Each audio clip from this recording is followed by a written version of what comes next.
आपण पाहताय महाराष्ट्र खबर न्यूज। या बातमीचे प्रायोजक आहेत Shri Ganesh jewellers and Saraf production Pune. मी हे सगळ्या गोष्टी मी वारंवार नेत्यांपर्यंत पोहोचवल्या, पण नेत्यांना काय या गोष्टी कळत नाहीयेत। तुम्ही आत्ता का मला फोन करताय? मग एवढ्या दिवसामध्ये माझी तरफड तुम्हाला लोकांना कळली नाही का? जे वसंत मोरे स्वतःसाठी कधीच लढला नाही, कायम सामान्य महाराष्ट्र सैनिकांसाठी लढत आलाय।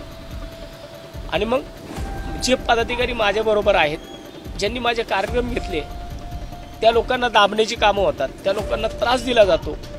मग जर अशा पक्षामध्ये अशा लोकांमध्ये राहून जर माझ्यासोबत असणाऱ्या माझ्या साथीदारांवरती जर चुकीच्या कारवाई होत असतील, त्यांच्या पद काढण्यापर्यंत जर लोकांची मजाल जात असेल, मग अशा लोकांमध्ये, अशा शहरातल्या लोकांमध्ये काय राहून करायचं आपल्याला? त्याच्याकरता मी अन्य राजसाहेबांकडे सुद्धा मागच्या महिन्यामध्ये वेळ मागितली होती की साहेब मला पुणे शहराच्या लोकसभेसंदर्भात मला बोलायचंय, परंतु साहेबांनी सुद्धा मला त्या संदर्भामध्ये बोलले नाहीत। आणि मला वाटतं की जर अशा पद्धतीने पुणे शहरामध्ये जर राजकारण होणार असेल तर मग अशा लोकांमध्ये न राहिलेलं बरं। माझा वाद आजपर्यंत मान्य राजसाहेबांसंग कधी नव्हता, महाराष्ट्र नवनिर्माण सेनेसोबत सुद्धा नाहीये, परंतु ज्या चुकीच्या लोकांच्या हातामध्ये हे शहर दिले, ज्या चुकीच्या लोकांनी या शहराचं वाटोळं चालवले, इथला महाराष्ट्र सैनिक आज कोणत्या परिस्थितीमधून जातोय तो लोकांना माहिती आहे। माझा जो आजचा त्रास आहे, मी कोणत्या परिस्थितीने, मी काल रात्रभर झोपलेलो नाही, मी रात्रभर झोप आलेली नाही कालच्याला।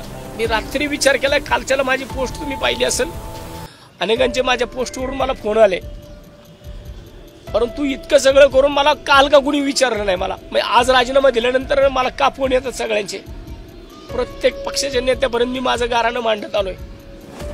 निवडणूक लढवणं हा काय माझा गुन्हा आहे का? जर माझी पक्ष संघटना मला शहरामध्ये वाढवायची असेल तर निवडणूक लढली गेली पाहिजे। आणि पक्ष संघटना जर मोठी होत नसेल, काही लोक शहरामधील निवडणूक आपण लढवली नाही पाहिजे, कशा करता तुम्ही निगेटिव्ह अप्रोच करता? साहेबांपर्यंत पाठवता, अरे या पुणे शहरामध्ये 2012 ते 2017 या कालावधीमध्ये दुय्यम पक्ष म्हणून महाराष्ट्र नवनिर्माण सेना होती, विरोधी पक्षनेता या शहराचा मी होतो। म्हणजे या शहरामध्ये मनसेची ताकद नाहीये का? या शहरामध्ये महाराष्ट्र नवनिर्माण सेनेची ताकद आहे। मी वारंवार सांगत होतो की या पुणे शहराचा पहिला खासदार हा वसंत मोरे होऊ शकतो, परंतु काही लोकांना वाटत नाहीये की वसंत मोरे हा स्वकेंद्रित राजकारण करतो, अशी लोक म्हणतात। आजपर्यंत हा आरोप माझ्यावरती फक्त लावताना पक्षाच्या कोर कमिटीच्या नेत्यांनी लावलेला आहे। महाराष्ट्र सैनिकांनी, एकाही महाराष्ट्र सैनिकांनी माझ्या विरोधामध्ये, मला आत्ता सुद्धा अनेक महाराष्ट्र सैनिक थांबवत होते, परंतु मला असं वाटतं की कुठवर या सगळ्या गोष्टी मी सहन करायच्या, कुठवर मी या सगळी माझी गाऱ्हाणी मांडत राहायची। मी माझं गाऱ्हाणं मांडायला गेलो तर तिथं लोकांना खोटं वाटतं।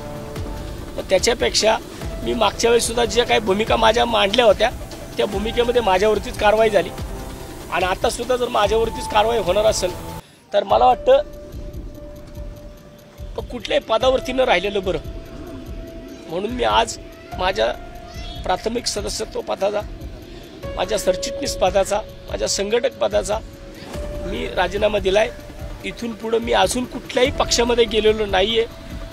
माझी जी काय भूमिका असेल ते पुणेकर माझे मायबाप आहेत, ज्यांनी मला एक स्थान दिलेलं आहे त्यांच्या मनामध्ये।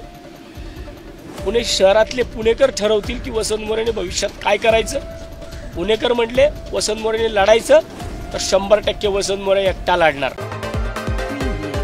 आपण पाहताय महाराष्ट्र खबर न्यूज। या बातमीचे प्रायोजक आहेत Shri Ganesh jewellers and Saraf production Pune.